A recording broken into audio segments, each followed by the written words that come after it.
से ग्रहण करते हैं और अपने आप को वचन देते हैं कि हम ऐसा नहीं करेंगे, इन इन बातों का हम पालन करेंगे। लेकिन अक्सर होता यह है कि इसका हम गाना गाने लगते हैं। पाणातिपाता वेरमणि सिक्खापदं समादियामि। अब पाली बोल रहे हैं, पता नहीं चल रहा हमारे क्या बोल रहे हैं, है? और गाना गाने मजा आ रहा है, इसलिए गा रहे हैं। तो वंदना या पूजा पाठ जो है उसमें व्यवहारिकता आए, उसमें हमें पता रहना चाहिए कि हम क्या कह रहे हैं। इससे बढ़िया तो मत करो वंदना, मत करो। करो तो कम से कम जो है हमें हर पल हर क्षण हमें ये याद रहना चाहिए कि हमें हिंसा नहीं करनी है, हमें कटु वचन नहीं बोलना है, हमें किसी को मारना पीटना नहीं है, हमें क्रोध नहीं करना है। ये सब जो है एक खाली सुबह 5 मिनट बोलने की बात नहीं है, बल्कि 24 घंटे जब आप जाग रहे हैं, जब आप काम कर रहे हैं, जब कुछ बोल रहे हैं, जब कुछ सोच रहे हैं, हर पल आपको जो है ये सोचना पड़ेगा, समझना पड़ेगा, जागरूक रहना पड़ेगा, तब कल्याण होगा। खाली इसका गाना गाने से कोई फायदा नहीं है। गाना तो हमने सुबह चलाया था, सुबह से लेकर शाम चलाते रहेंगे, गाते रहो, सुनते रहो, कोई फर्क नहीं। लेकिन जब हम इसको समझेंगे, जानेंगे, तब हमारा कल्याण होगा। भगवान बुद्ध भी साफ साफ कहते हैं कि श्रद्धा लेकर किसी ने बोल दिया कि देखो भगवान बुद्ध बहुत सुंदर है, दिखने में बहुत सुंदर है, देखो भगवान बुद्ध का मार्ग बहुत अच्छा है, देखो भगवान बुद्ध का मार्ग वैज्ञानिक है, देखो भगवान बुद्ध के धर्म में जो है पाखंड नहीं है। खाली इन बातों को सुन सुनाकर जो है आप आ जाओ और यहां पर आकर जो मार्ग बताया है उसकी जांच ना करो, मुझसे प्रश्न ना करो। आपके मन में तमाम संदेह हैं, उन संदेहों को ना मिटाओ, तो फिर मेरी शरण में आकर भी कोई फायदा नहीं हो पाएगा।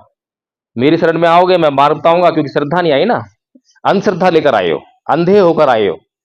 जब तक अपनी आंखें नहीं खोलोगे, खुद से मार्ग को नहीं देखोगे, चलोगे कैसे? तो भगवान बुद्ध भी इसी बात के लिए हमें सचेत करते हैं। अभी जो हम धर्म के नाम पर जिन चीजों को हम जो है अपने जीवन में लेकर आए हैं, वो चीजें बहुत खतरनाक हैं। अभी हमने जो है खाली संप्रदाय बना लिया है, बौद्ध संप्रदाय। जैसे ही बौद्ध संप्रदाय बना तो क्या हुआ कि मेरा संप्रदाय बड़ा होना चाहिए, मेरा संप्रदाय महान होना चाहिए, मेरा संप्रदाय सबसे अच्छा है, ये बातें शुरू हो जाती हैं। सभी संप्रदाय इसी प्रकार की बातें करेंगे। हिंदू भी बोलेंगे कि ये देश हिंदू राष्ट्र होना चाहिए, मुस्लिम भी बोलेंगे। उसका क्या लाभ है? उसका क्या लाभ है? बात कुछ ऐसी हो जो सबके कल्याण की हो, जिसमें कोई नुकसान ना हो। तो इसीलिए ये जो 5 बातें हैं इसका हमें आचरण करना है। फिर क्या है हमारे उसमें प्रोग्राम में, जो प्रथम वर्ष का जो हमारा कोर्स है उसमें क्या है, धम्म पालन गाथा। सब पापस अकरणं कुशलस उपसंपदा सचित्त परियोदपनं एतं बुद्धानुशासन। और ऐसा कोई नहीं है हम में से जो सब ये जाना जानता हो कि पाप कर्म नहीं करना, पुण्य कर्म करना। बताओ कौन नहीं जानता? कोई है? सब जानते हैं। तो फिर भगवान बुद्ध क्यों बोल रहे हैं? क्यों बोल रहे हैं? सब जानते तो हैं, लेकिन क्या वो काम करते हैं? नहीं करते हैं। तो क्यों नहीं करते हैं?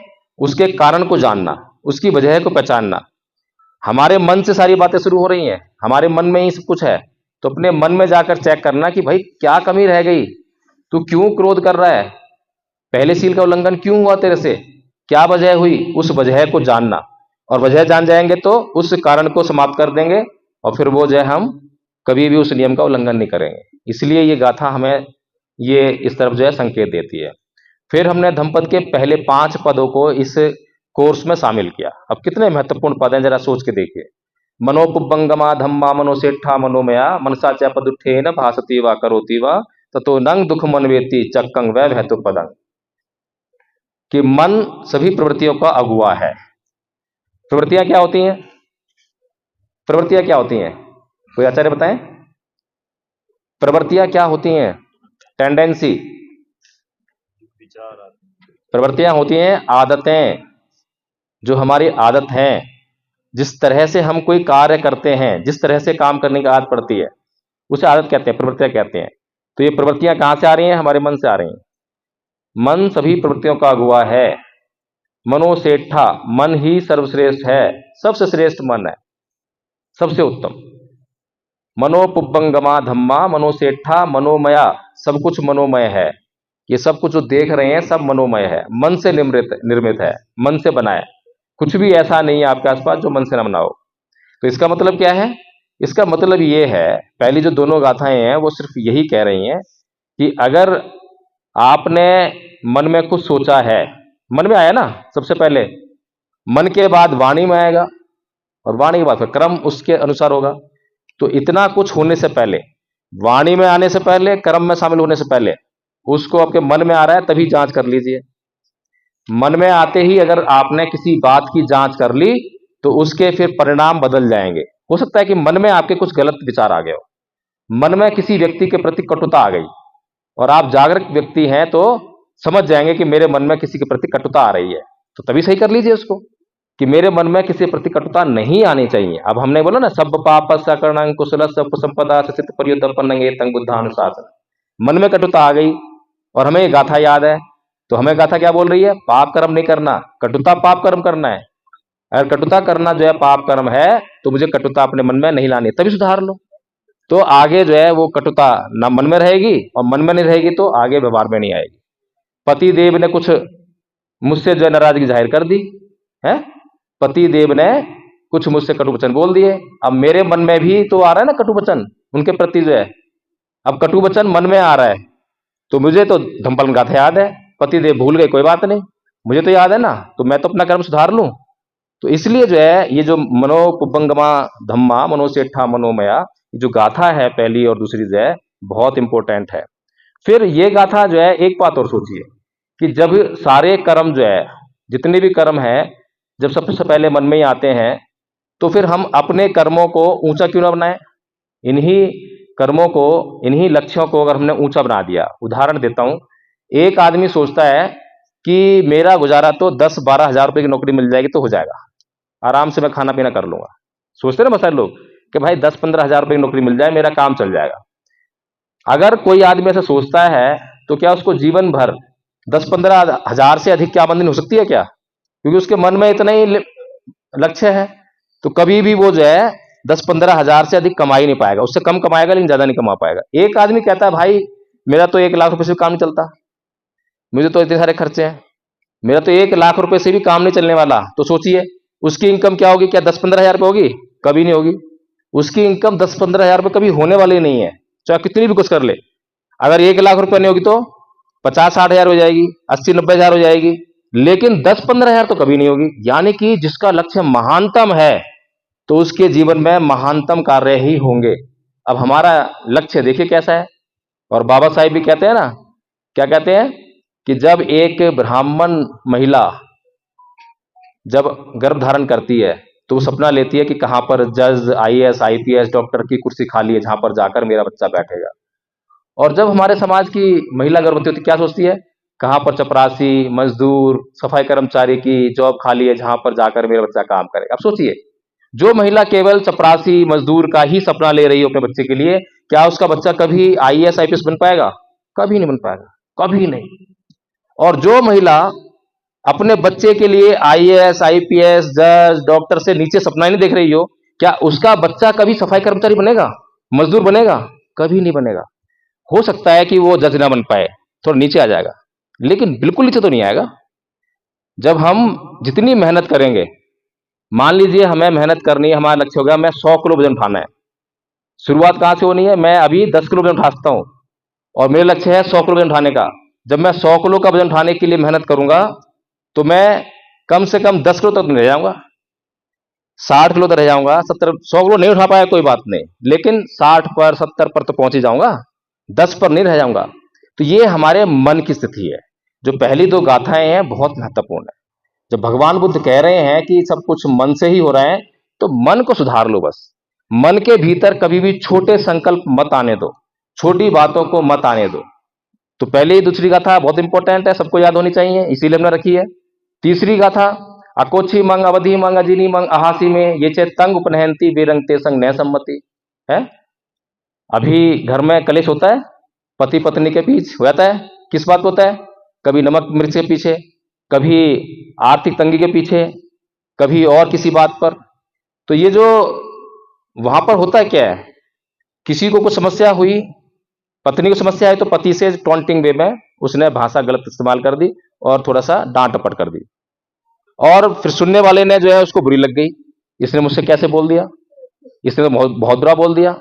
और कई बार तो ऐसा होता है कि पति पत्नी के बीच छोटी छोटी बातों को लेकर एक दिन तक बोलचाल नहीं हुई, कई बार 2 दिन में आते हैं, कई बार हफ्ता बीत जाता है, कई बार अगर वो हफ्ते में भी सुधार नहीं होता तो महीनों बीत जाते हैं, फिर महीनों में सुधार नहीं होता तो पत्नी चली गई अपने मायके, फिर वो पति देव जो है लेने नहीं गए, तकरार बढ़ गई ना, नाक का सवाल हो गया। अब नाक का सवाल है तो वो क्यों लेने जाएंगे उनको, और कैसे वो आ जाए, उसकी भी नाक है इसकी भी नाक, दोनों की नाक होगी ना। अब दोनों की नाक का जो है महीना बीत गया, 2 महीना बीत गया, फिर एक आता है नोटिस कि भाई डाइवोर्स ले रही हूं मैं, तलाक हो जाता है। और तलाक किस बात पे हुआ, छोटी बात होगी बहुत ज्यादा, और नाक की बात होगी, तो भगवान बुद्ध क्या कह रहे हैं, अकोच्छी मंग अवधि मंग जीनी मंग आहासी में ये चतंग उपनहंती विरंग तेसंग न सम्मति। जो कुछ भी हुआ है आपके साथ, जो घटना घटी है, किसी ने भी कटु वचन बोल दिया है, माफ कर दो, क्षमा कर दो, है ना, क्षमा कर दो। जब तक क्षमा नहीं करोगे मन में बनी रहेगी, और जब तक मन में बनी रहेगी तो हमारा मन शांत नहीं होगा, और मन शांत नहीं होगा तो हम कुछ काम नहीं कर पाएंगे। कभी भी मन सब शांत नहीं होता है तो कुछ काम कर पाते हैं हम, नहीं कर पाते। तो इसीलिए तीसरी गाथा और चौथी गाथा बहुत इंपॉर्टेंट। ऐसे ही पांचवी गाथा, ना ही वीरेन वीरानी समंत वाचनंग अवेरन च समंती ऐस धमो सनातनो, कि वैर से कभी वैर शांत नहीं होता, अवैर से ही वैर शांत होता है। हुँ? तो ये भी हम सभी जानते हैं अच्छी तरह से। किसी ने मुझे गाली दी और मैंने भी उसको गाली दी तो शांत होगा कभी, वो कभी शांत नहीं होता। तो कैसे शांत हो सकता है। कुछ लोग बोलते हैं ईंट का जवाब पत्थर से देना चाहिए, कुछ लोग बोलते हैं ना। अब बताइए कौन सी बात सही है। भगवान बुद्ध कह रहे हैं ना ही वेरेन वेरानी समंताचनंग अवेरेन च समंती धमो, और कुछ लोग बोल रहे हैं कि ईंट का जवाब पत्थर से देना चाहिए। कौन सी बात सही है,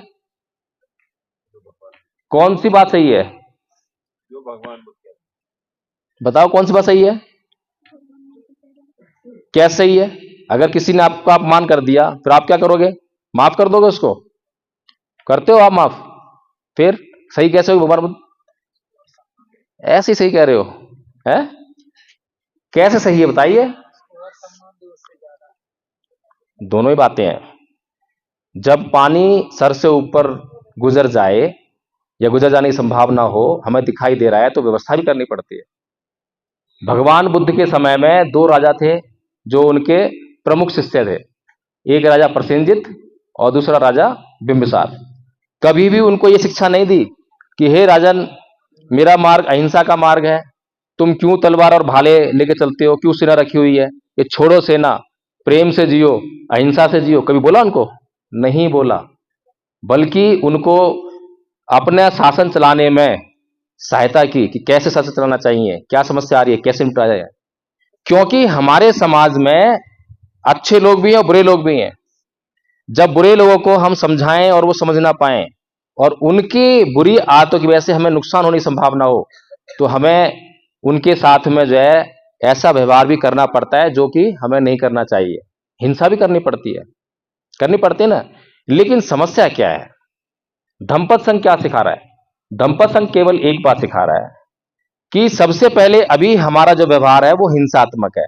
किसी ने मुझे गाली दी तो अभी हमें यह आदत है कि हम गाली देकर ही बात करेंगे, गाली दिए बगैर नहीं बात करेंगे।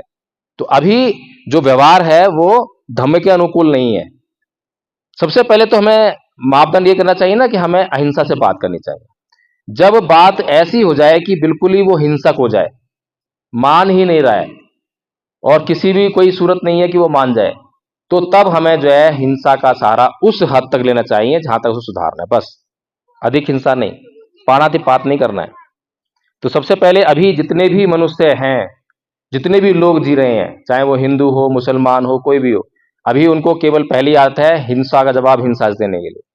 तो इसीलिए धम्पत संघ ये निश्चित करना चाहता है कि जो 5 गाथाएं आपको दी हैं, जितना भी कोर्स कराया है, वो खाली कोर्स जो है गाना गाने के लिए नहीं है कि कोर्स करा दिया, कोर्स आपने सुना दिया, आचार्य बन गए।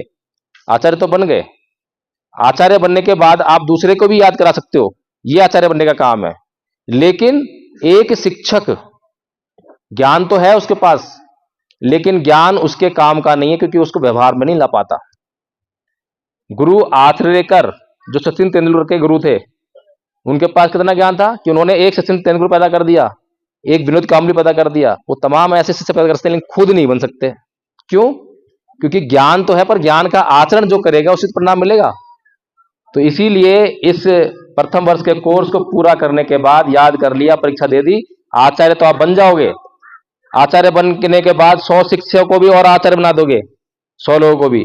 लेकिन जब तक खुद आचरण नहीं करोगे, तब तक आपका कल्याण होने वाला नहीं है। तो इसीलिए धम्मपद संघ साथ के साथ इसका अभ्यास भी करवाता है, देखता रहता है किसके चित्त में क्या चल रहा है, कहीं कोई समस्या आई है तो उसको जो है कैसे सही किया जाए। कई बार जो हमारे संघ के जो लोग होते हैं, वो हमारे कहने पर मान जाते हैं कि हाँ ये समस्या है, सुधार कर लेते हैं, और कई बार रिजिड हो जाते हैं, नहीं जी मेरे अंदर ये समस्या नहीं है। तो संघ कोई पीछे नहीं पड़ता। आपने मान लिया कि नहीं है तो ठीक है, संघ का काम था बताना, और आपका काम जो है वो मानो या मत मानो, संघ तो बस अपना काम कर सकता है, बाकी आपके ऊपर काम है। तो ठीक है, अब आपको ये सब कुछ समझ में आ गया होगा। किसी को कुछ पूछना है? इस जो प्रथम वर्ष का जो कोर्स है, बहुत इंपॉर्टेंट कोर्स है। इस कोर्स को हमने जो है पूरी दुनिया को करवाना है, एक एक आदमी करवाना है।